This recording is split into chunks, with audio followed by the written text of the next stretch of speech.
Hello everybody and welcome back to the Fantasy Football Fix YouTube channel. My name is FPL Phillips and welcome back to Eddie versus the Algorithm, the series where we're putting the man up against the machine for every game week of the FPL season to see what is better at playing this fantasy football game.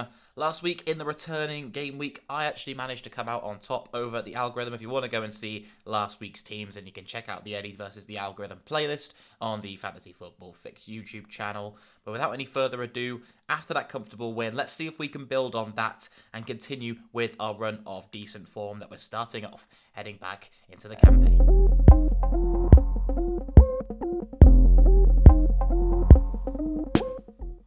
And as always here then, we've got to have a look at how the algorithm is lining up before we take a look at my team that I'm going with as a free hit. And in goal for the algorithm this week, amassing a total of 71 points this team, by the way, which is even higher than last week, is going to be Leno in goal for the algorithm, which might be a shock to quite a lot of you, and to be honest, is a bit of a shock to me as well.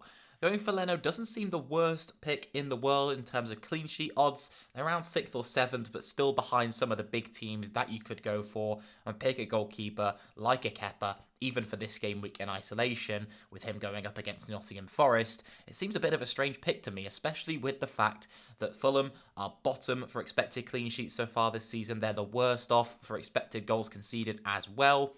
Bit of a strange pick. They did manage to keep a clean sheet in their first game back, of course. Whether that will continue remains to be seen. Leno is one of those keepers who does do very well in the saves department due to the fact that Fulham have been facing a lot of shots in the 22-23 season. But apart from that, I can't see too much reason to go with him over a keeper like Kepa, who we've got at such a cheap price if it is budget that the algorithm is lacking here because of the funds being spent in the outfield positions. Maybe the algorithm's got 3 Chelsea. We're going to see as we move into the defence now. What the back 4 is lining up as has got one Chelsea asset in it in the form of Thiago Silva, who the algorithm does seem to be picking quite a lot. And he did prove out to be a better pick than going for Reece James, who I went for in last week's edition of Eddie versus the Algorithm, picking up another injury. And that's going to be the main dilemma for a lot of managers this week is, first of all, whether to sell James, and if so, who to sell him for. Well, Thiago Silva could potentially be an option. I know Cucurella will be the main one that people are going to go for if they pick a Chelsea defensive asset. However, Cucurella's underlying numbers going forward aren't that great either, and you never know. You've got the chance of something from a set piece with Thiago Silva. Either way, I'm not sure he'll be my replacement for Reece James if I am going to replace him this week in my own personal team. But the rest of the back 4 does look pretty box standard. Cancelo and Trippier in here. Cancelo, after his benching in the first game week back, should be in line for a start against Everton at home at the weekend, you would hope. And then finally, Andy Robertson, who probably would be my preferred James replacement if you are looking to go for one who's a bit more expensive and you've got the funds available to do that. Liverpool playing Leicester at home, who are going in without James Maddison, a very key asset for their attack, the most influential asset and the one that is going to really hurt them not having him in the side. So Robertson looks great going forward as well. If you can afford him and you need a James replacement, definitely have a look at the Scotsman for your side. But moving into midfield this week, we'll have a look at a midfield 3 that completes a Newcastle triple up in this side. Leicester, a weakened team as mentioned without some of their key players. Mohamed Salah is in for that fixture, and Almiron in that form that he somehow continued coming back to start the season. But the rather surprising pick, Bruno Guimaraes, into the side for the algorithm. A little bit of an interesting pick, not one that I'm going to go for personally, due to the fact that I think a lot of people will be owning Trippier and Almiron, and there's better places to pick up a third Newcastle asset if you are going to go that way. I think someone like a Botman at 4.4 million in defence looks much better. Or you never know, if Callum Wilson returns or Alexander Isaac comes back into the side and looks strong, then you want that slot open, in my opinion. But you never know. If you don't own Almiron, you don't own Trippier for some reason, you could go for him. I don't think it's going to be one that I'm looking at. But that game against Leeds at home does look very nice for Newcastle indeed. And then finally, we'll complete the forward line with Erling Haaland once more taking the armband. He proved against Leeds why we do give him the armband every week. And a nice home fixture against Everton is another just bog standard boring week where we're going to have to captain the Norwegian. But the other two strikers, Harry Kane and Alexander Mitrovic, two forwards who are both on 4 yellow cards, it's worth bearing in mind, in their last game where that rule does still apply. So this is the last week where they can get booked and will miss the following game week. If they don't get booked this week, they're reset and back to 0. They don't have that 5-card rule coming into play unless they get another 5 bookings, I think it is. Mitrovic up against Southampton at home, another good fixture for him. He came back with a bang in that game, although Crystal Palace did have 2 players sent off in that fixture. Mitrovic still looked very impressive indeed. He's got that double game week coming up as well in double game week 19, which is something to consider. A very good forward option to go for if you're looking to bring in a forward of any price this week. I'd probably recommend going with Mitrovic. And then Harry Kane, who did manage to get on the score sheet. Some people were questioning how he'd come back after that miss at the World Cup. But Kane looked to hit the ground running. Spurs overall didn't impress too much. But I think that Harry Kane is still a very solid pick. And if you went into this period of the season with Harry Kane in your side, I'd still be feeling pretty confident. Especially for a home game against Aston Villa. Looks pretty nice indeed. And then finally on the bench for the algorithm, we've got a triple up of Andreas, Gilmour and then Bueno of Wolves on the bench. Kepa Arrizabalaga actually the substitute goalkeeper, so there you go. A game against Nottingham Forest clearly is still somewhat backed by the algorithm.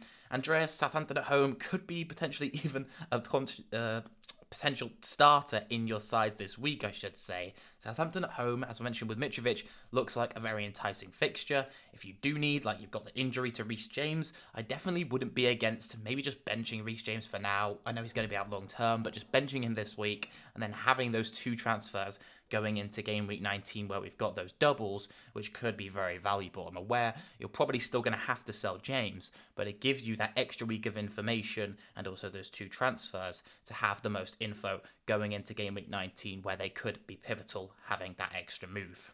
Gilmour Bueno, not too much to note there. Tough fixture for Wolves, really. Man United at home at this point, so I wouldn't be starting him in your sides. But yeah, equally looks a pretty good option to go for with the fact that he's been starting for Wolves recently. And yeah, he's only 3.9 million or whatever. So that wraps up the algorithm team. And now we can have a look at my side that I've gone with to take on this algorithm 11. And I'm going to just reveal the whole team here as one. So we've got Kepa Arrizabalaga in goal is who I've gone for. And when I mentioned that Newcastle triple up, that's what I've gone for. But I've gone for Botman, Trippier and Almiron as opposed to going with Bruno. I've then gone with Cancelo, Everton at home, as I mentioned, looks like a very nice pick, so I've kept him in the side. And Cucurella is finally the option I have gone for. It looks like a nice game.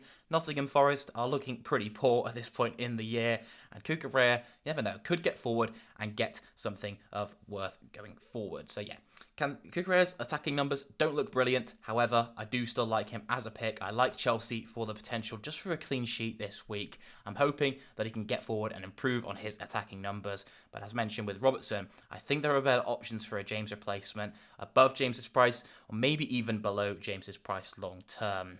Another thing to know with Cucurella is that he does have that double game week in game week 19 with Chelsea, which could be very valuable if you're looking into a Reece James replacement. Salah, Rashford and De Bruyne make up the rest of the midfield alongside Miggy Almiron. Rashford just seems in that type of form where you have to own him, especially at such a cheap price. It's pretty much a no-brainer to have him in your FPL team right now. And then I've gone with that triple up of Salah, De Bruyne and Haaland, going with the freemium draft.